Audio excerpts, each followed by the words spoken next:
नमस्कार, स्वागत है आप सभी का। मैं हूं आपके साथ भावना शर्मा। और जैसे कि आप देख रहे हैं कि राधा कृष्ण जो हैं वो मेरे साथ हैं आज इस वीडियो में, क्योंकि मैं आपसे बात करने वाली हूं आपके रिश्तों के बारे में। जी हाँ, आपके दाम्पत्य जीवन के बारे में। और ये वीडियो खास तौर पे रहेगा इस करवा चौथ के लिए।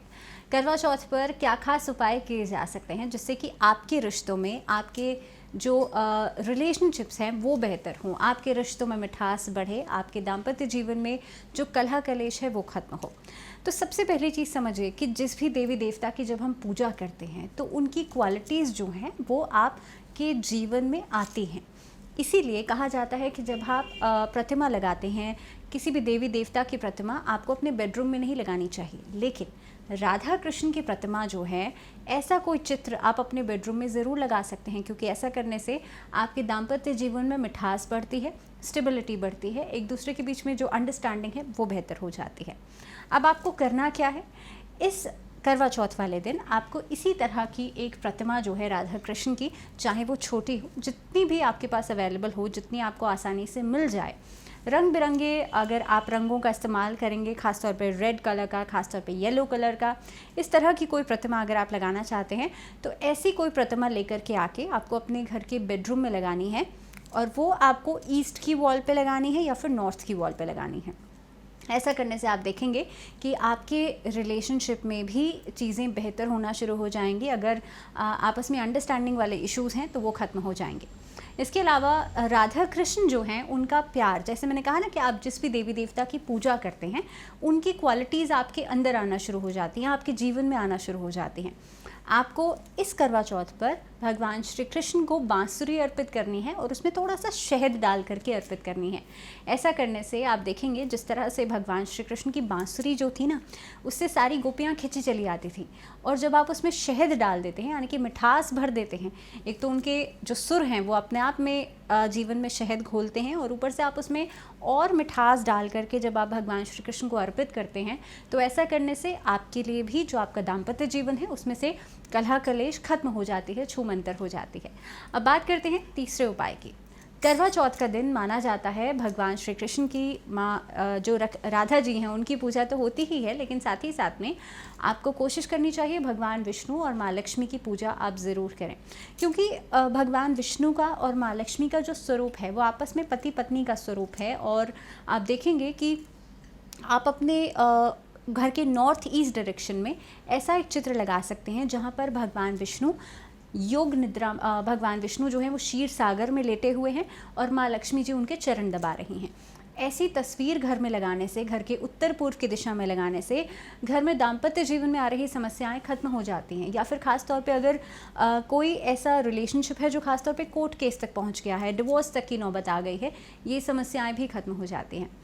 बात करते हैं चौथे उपाय की। आपको क्या करना है कि जब करवा चौथ वाले दिन करवा माता की पूजा की जाती है, उससे पहले गणपति जी की पूजा भी की जाती है।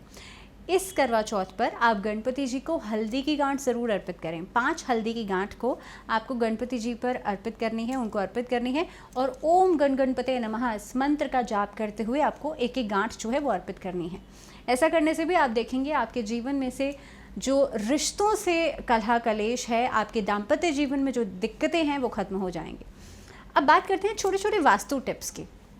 कई बार क्या होता है, हम अनइंटेंशनली ऐसी कुछ चीज़ें करते हैं घर में जिसकी वजह से आपके जीवन में और ख़ास तौर पे आपकी रिलेशनशिप पार्ट जो है वो ख़राब हो जाता है।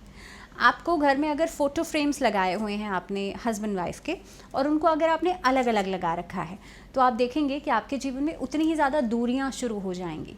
आप इस करवा चौथ पर अपनी वाइफ को या अपने हस्बैंड को ऐसा फ़ोटो फ्रेम गिफ्ट कर सकते हैं जिसमें कि आपको कोई भी हैप्पी मोमेंट जो आपने साथ में स्पेंड किया हो, ऐसा कोई ट्रैवलिंग की तस्वीरें जिसमें कि आप दोनों का ही मूड बहुत अच्छा हो, आप दोनों खुश नज़र आ रहे हों, ऐसे मोमेंट्स की तस्वीरें आप अपने जो पार्टनर हैं उनको गिफ्ट कीजिए। और दोनों की तस्वीर साथ में होनी चाहिए, यानी कि अलग अलग फ़ोटो फ्रेम आपको नहीं लगाना चाहिए बेडरूम के अंदर। इसके अलावा लव बर्ड्स को जब आप प्लेस करते हैं बेडरूम के अंदर, तो वो भी आपस में प्यार का प्रतीक माना जाता है। उससे भी आपस में अटैचमेंट वाली जो प्रॉब्लम है वो ख़त्म होती है, एक दूसरे के प्रति आकर्षण बढ़ता है। एक और छोटी सी चीज़ जो कि अक्सर लोग गलती करते हैं, अपने बेडरूम के अंदर ऐसे कलर्स का इस्तेमाल करते हैं जिससे कि आपस में जो मिसअंडरस्टैंडिंग्स है वो बढ़ने लग जाती हैं और ख़ास तौर पे कलह कलेश बढ़ जाता है। बेडरूम्स के अंदर कभी भी ब्लैक कलर या फिर बहुत डार्कर शेड्स का इस्तेमाल नहीं करना चाहिए। आपको कोशिश करनी चाहिए light pink colour, turquoise colour, इन कलर्स का आप इस्तेमाल कर सकते हैं। ब्लू शेड्स का भी, बहुत डार्कर शेड्स का इस्तेमाल नहीं करना चाहिए। आप lighter shades, yellow, pinkish colour, जितने भी पेस्टल शेड्स होते हैं उनका इस्तेमाल करेंगे तो आपके रिलेशनशिप्स में भी एक बैलेंस हमेशा बना रहेगा।